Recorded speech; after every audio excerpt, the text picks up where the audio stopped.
Hi everyone, in this video, I'm going to show you how to find your recently viewed pins on Pinterest in just a simple steps.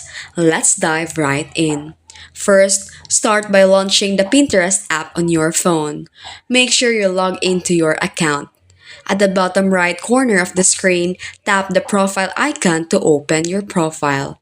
Once you're on your profile page, tap the menu icon, which is the three dots or your profile picture at the top left corner of the screen. Then, in the pop-up menu, find and select the Home Feed Tuner option.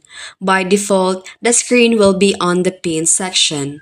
Here, you'll find a list of all your recently viewed pins on Pinterest. And that's it.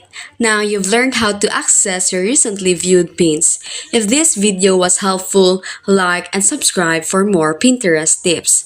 Feel free to leave any questions or feedback in the comments. Thanks for watching!